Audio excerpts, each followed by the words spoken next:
Ladies and gentlemen, good morning and welcome once again to the inaugural Steward Leadership Summit. I cannot thank you enough for showing so much interest in the idea of steward leadership and what is this thing called steward leadership, which we will get into. But as you've seen from the agenda, we have a very impressive lineup of speakers today, so hopefully you will enjoy the day and hopefully you will also walk away with some very practical insights. So, to set context for the day, I'd like to share a point of view. Challenges like climate change and income inequality are indeed existential. But the most popular solution to address them, which seems to be the ESG framework, we believe might not be adequate in its current form.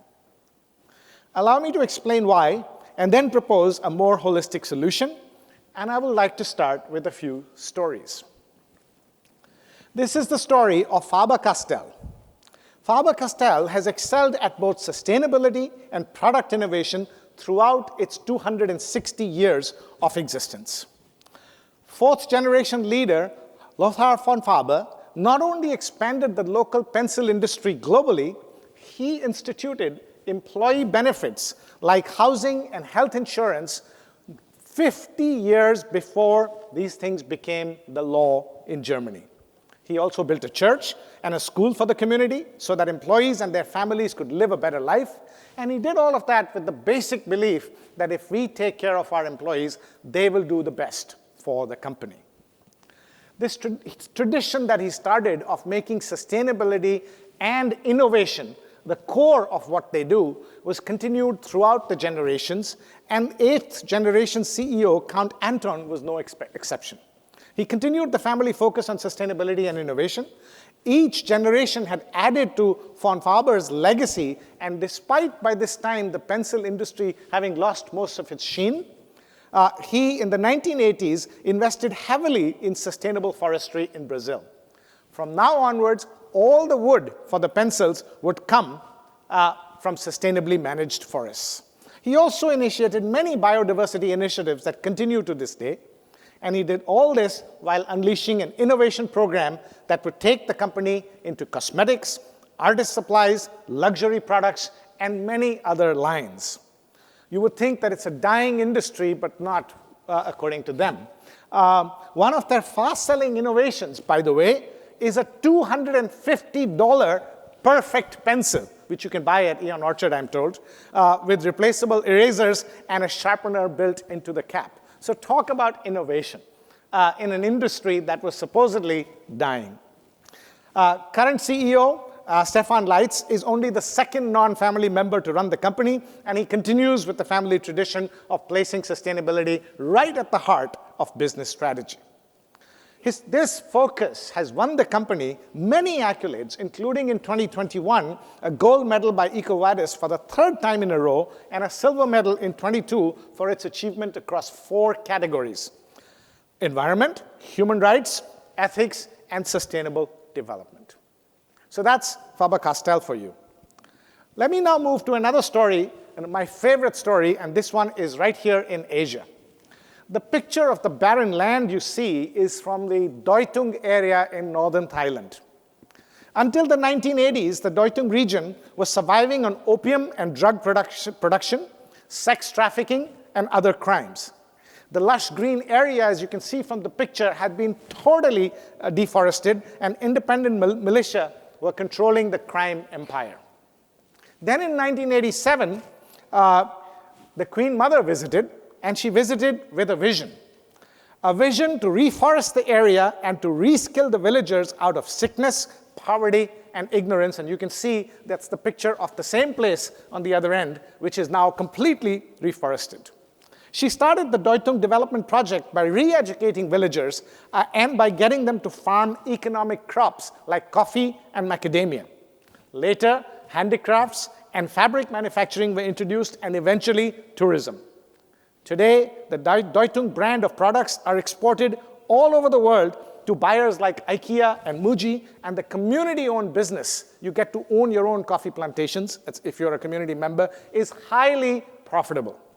The opium and sex trafficking trades are a thing of the distant past. And then, ladies and gentlemen, you have stories like this, the Dieselgate scandal of Volkswagen. In 2015, the US Environmental Protection Agency found that Volkswagen was cheating on emission tests. They got them to admit it and then pay a $2.8 billion criminal fine. This was a clear case of greenwashing. More recently, as many of you may have heard the ruling, the founder and CEO of Theranos, Elizabeth Holmes, was just sentenced to 11 plus years in prison for misleading investors and healthcare regulators over their claim to be able to do hundreds of tests in just one drop of blood. When Holmes did start, by the way, we call this purpose washing, because she probably did start with a noble purpose, but when things started to go wrong, she chose fraud over truth. Another term I like to describe when things go wrong and you choose fraud over truth is purpose blindness. I'd like to show you a quick clip of what purpose blindness looks like. You believe so much that the end is going to justify the means that you start sort of probably believing your own stuff. Here's a little clip. But as Elizabeth herself once declared at a Forbes conference, she is not a woman who will go down without a fight. When you have that passion, you will get back up when you get knocked down. And you will get knocked down over and over and over and over again, and you win by getting back up. So you can see purpose blindness there.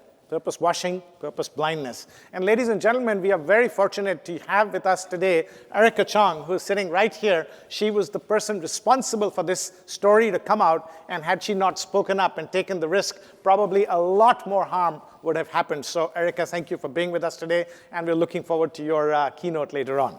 Thank you. We just had a riveting conversation with her a few minutes earlier upstairs, and I'm sure you're going to enjoy that. So whatever you're planning to do, don't miss this one. Okay, so stories like this, sorry? Okay, I thought somebody said something. Stories like this have prompted us to create what we call the continuum of environmental and social ambition for companies.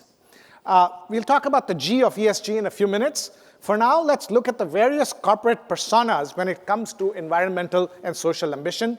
On the extreme left, you have the green or the purpose washers. They purposely mislead and misinform. And these are the fraudsters, these are the greenwashers. Then you have the window dressers.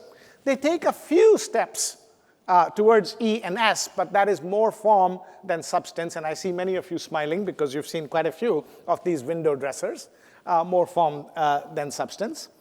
Then there are the blissfully ignorant or in denial. Don't know, don't believe, don't care, not my response. Either I don't believe any of the climate change is happening, and if it is, it's not my job to do anything about it. Next are the interesting box checkers. They do just enough based on what the law tells them to do. Or they don't do the things that the law tells them not to do, not one step more and not one step less. So at least we are now moving into slightly positive territory. And then you have the true E and S champions, the environmental and social champions. They strongly believe that it is their responsibility to address E and S issues through their business, and they have proactively and fully embedded sustainability, environmental and social, into business strategy, execution, and culture. So as you think about where your organization is, ladies and gentlemen, think about where you might be on this continuum. The question is, first of all, by the way, the two stories that I first told you of Theranos and Volkswagen clearly fall on the far left, and the stories of Faber-Castell and Deutung development project fall on the far right. The question is, how can we move more companies and more organizations to the far right? And is the current ESG framework as we know it going to help us to get more towards the right? To answer that question, let me ask you another question. What is common between Enron, Theranos, and FTX? Please raise your hand if you believe that they were disasters because of poor compliance, poor due diligence, and weak governance. Please raise your hand. Most of you agree, right? And what happens when such things occur? What can we expect in light of the recent implosions that we are seeing in the crypto world? What we can probably see is more regulation, more compliance, and a call for stronger governance, isn't it? But yet, a few years later, the same scandal happens with greater strength again and again, and history repeats itself, even though we have stronger and stronger regulation. Why? And that is the point I want to make today. If you ask Andy Fastow, the former CFO of Enron, he might have a clue for us. He was the guy who was creating all those off-balance sheet transactions for which he went to jail. He said, many people believe that Enron was a failure of compliance. I disagree. What Enron was a culture failure. It was a culture of loopholes when the principles didn't matter, only the technical adherence to the rules mattered. Now, Fastow was on a speaking circuit a few years ago, and I met him. Side note, I actually wanted to write a book with him, and we spent many hours talking about what that would look like, but my publishers in New York said, no way are you associating yourself with this guy. We will not touch you, so that book never came out. But I had some fascinating conversations with him nonetheless. When he was on the speaking circuit, he would typically start his speeches by holding up these two things. What he's holding up on one hand is the CFO of the Year award. And what he's holding in his other hand is his prison card. And the interesting thing is, he says, I got these within 5 months of each other for the same deals. Now, how can anybody get an award and a prison sentence for the same deals? And he says, well, it is perfectly possible to commit fraud without breaking any of the law. We did not break the rules. We broke the values and the principles behind the rules. And if Fastow is right, ladies and gentlemen, then the G of ESG, corporate governance, we are getting it all wrong. Let me explain.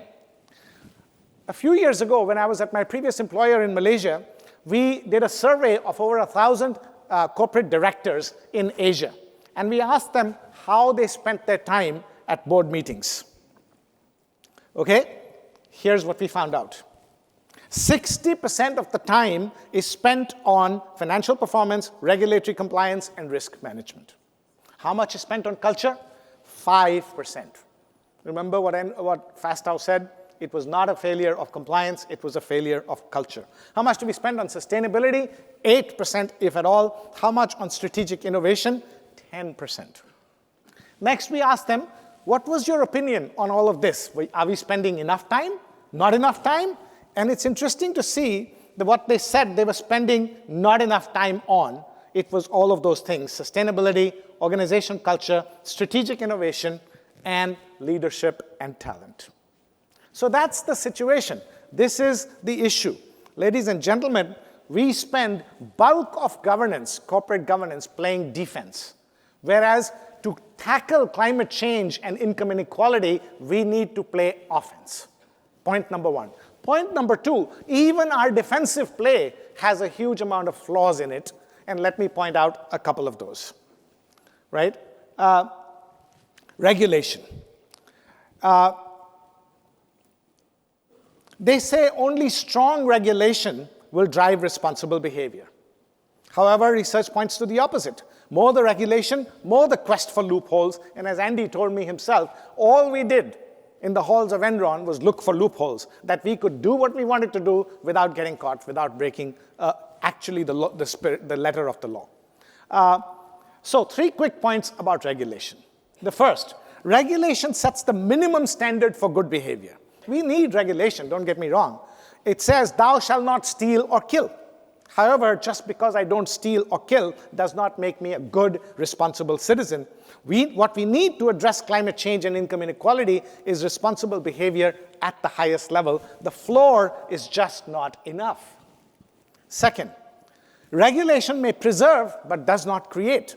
To create the better future we need for our planet and society, again, we need innovative business models to create shareholder value by addressing the very challenges that we are faced with today. And that regulation is not going to make happen. And finally, regulation is usually reactive. new regulations come in when something already goes wrong. Well, that might prevent some of the future wrongdoing, although even that is suspect. But it does not undo the harm already caused to the victims. Case in point is the 2008 financial crisis. For all the people that had already suffered due to the predatory subprime lending, there was no recourse. We need a framework, ladies and gentlemen, that prevents these things from happening in the first place before regulations set in. And then they say, what gets measured and incentivized gets rewarded. I beg to differ. In fact, I believe that what gets measured and incentivized gets misused. This phenomena is called on the folly of rewarding A while hoping for B. Let me give you a few examples. In universities, in education, and we have the minister here with us of education, we hope that professors, and I'm not talking about Singapore, sir, here, I'm talking about the world at large. We hope that professors would teach as much as they would can, and to the best of their ability. But what are professors rewarded more for? Research and publications. So professors around the world have to choose how they spend their time between research writing and actual teaching.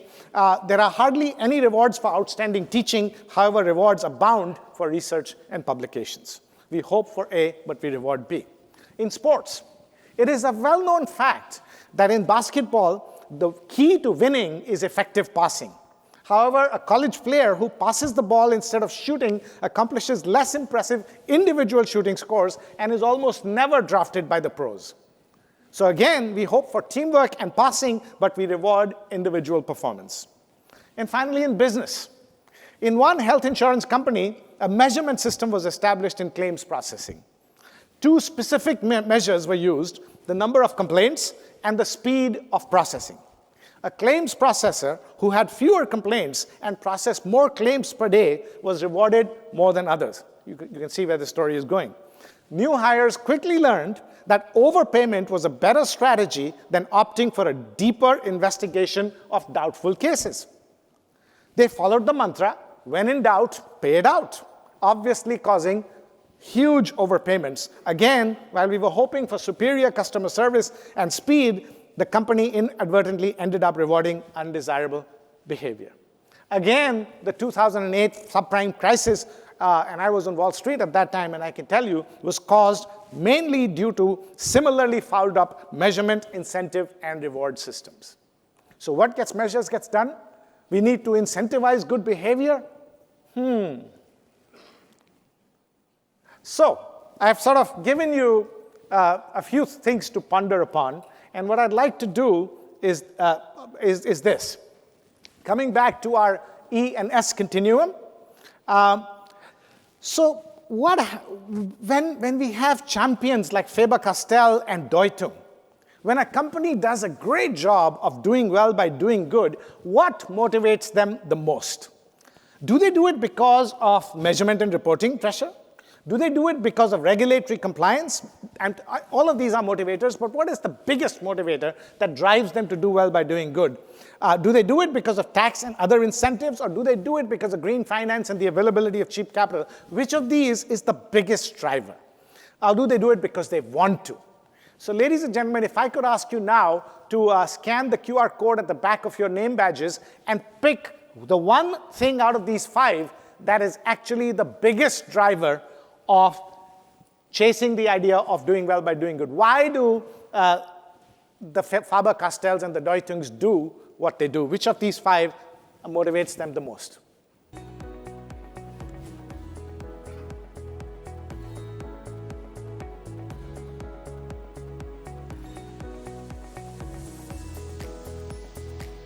So what I'm looking for is the biggest of these 5 drivers. All 5 drive. When they really get it right, what are they driven by? I'm glad that you all agree that it is genuine leadership intent that drives this behavior. But ladies and gentlemen, it is not just any kind of leadership. Not just leadership. What we need is steward leadership. And let me explain in just a minute or two what I mean by that. Steward leadership, the term, is made up of 2 words, leadership and stewardship. And you combine that and you get steward leadership. But what kind of leadership? The traditional notion of leadership is somebody who just won an election or somebody who just got appointed CEO and they tell people what to do. That's the old definition. What we need today is a different definition of leadership, and we say leadership is the genuine desire and persistence to create a better future. That's what we need in terms of leadership, and this is the updated definition, if you will, of leadership. Similarly, stewardship, the notions that come to mind are a steward on a ship or on a plane taking care of guests, or in terms of financial stewardship, taking care of capital and wealth for the next generation. Again, I beg to offer that these are old notions of stewardship. What we need is an upgraded notion of stewardship, and what we call stewardship today in business is the mindset of creating value by integrating the needs of stakeholders, society, future generations, and the environment. So any action on the environment, any action for society, once baked into your business plan, that is stewardship. Now you combine these two ideas and you get steward leadership, and this is what we need more of if we are going to save our planet, our only home, and the future of our children. So we borrow from the definition of leadership and say steward leadership is still the genuine desire and persistence to create a better future, but we borrow from stewardship and say not just any better future, a collective better future. Unless we bake it into our psyche as leaders of companies and as board directors that it is about creating a collective better future and make it our business to bake it into business plans and strategy and execution and culture, ladies and gentlemen, our planet does not have much hope. How do you practice these lofty words? What does in practice steward leadership look like? Turns out that it's not rocket science. It boils down to just 3 simple steps. So if steward leadership is the genuine desire and persistence to create a collective better future, all you need to do is do these 3 steps, and you need to do them diligently. There's no rocket science. The first step is to integrate 4 specific stewardship values within organizational values. We know this because we've researched this for 30 years, and we've worked with dozens and dozens of companies that get doing well by doing good right, and we find that they believe in these 4 values, even though they may not be using the same words. Interdependence, the belief that our success is intertwined with that of society. The more we do for others, the more successful we are going to be. Long-term view. There may be some challenges for driving shareholder growth in the short term, but if we do this over the long term, we are actually going to drive superior shareholder returns. You've got to believe that. Ownership mentality. We take ownership to do business this way. We take ownership not only for shareholder returns, but also for environment and social. And finally, the most important is creative resilience, because we found the stories like Faber-Castell, the stories like Deutung, and if I had more time, I'd give you hundreds of other stories. They drove innovative business models to make money for shareholders by addressing the very challenges that face us today. That is why the creative of creative resilience is all about innovation. And the resilience word is about not giving up. Hence, creative resilience, probably the most important of the 4. So the first thing you do is you integrate these 4. Next, you give your organization not only the stewardship values, but a stewardship purpose. A stewardship purpose differs from ordinary purpose in only one way. It aims to create a collective better future for stakeholders, society, future generations, and the environment. Choose E, choose S, choose both, but it's about the E and the S of ESG. And finally, step 3, now that you have your own unique steward leadership compass, don't make this just a beautiful poster on the wall. Everything the company does, the organization does from now onwards is aligned to and governed by the steward leadership compass. Ladies and gentlemen, the idea here is to govern more with values and less with rules. Because if values are taken care of, rules will take care of themselves, because rules generally stem from values. So that's the framework of steward leadership, ladies and gentlemen. The question is, if you embark on this, can you measure the strength or weakness of your steward leadership culture? Yes, you can. We, after a lot of research in about 20 countries, validating these instruments, have created something called the Steward Leadership Quotient, which is a self-reflective tool for boards and management to see how strong or weak their stewardship culture is. So what we did after doing our analysis is created 5 statements for each of the 5 elements of the compass, the 4 values and stewardship purpose, and ask employees, is this really happening in our company, or is this just a poster on the wall? Because if it's just talk the talk, the first people to find out will be the employees. So what you get if you do this, and it's quick, it takes only 15 minutes to do, a very detailed report that tells you what employee perceptions are about steward leadership. Is it just walk the talk? Is it just talk the talk? Let me make clear that this is not a psychometric personality assessment. This is not an employee engagement survey where employees are saying whether they're happy with the pay and the rations. And this is not a benchmarking tool to compare one company with another. This is for board and management to self-reflect. And in essence, it is a report card on walking the talk. And the data can be broken down by each element, like you see here for stewardship purpose, by division, by business unit, by geography, etc. So yes, it's not just soft talk. It can absolutely be measured. And again, from earlier examples, you know that culture is probably the only competitive advantage left today. Strategy, people, everything can be copied or stolen. And this is why, ladies and gentlemen, we created the Steward Leadership 25 along with our partners, because we believe that it is steward leadership that is going to save the world. It is a list of initiatives, not rankings. All 25 that you will see revealed this afternoon are of equal merit. These are organizations, examples of initiatives of steward leadership that they're trying to do well by doing good, and it is leadership beyond compliance. More about that in a little bit. So let me conclude, finally, to say that in my 30 years of working with companies around the world, I have found that purpose and values are far bigger motivators than rules and regulations. We need rules and regulations for orderly society to function, but governance alone will not save the world. I've already mentioned that. So we propose an upgrade of ESL to ESG.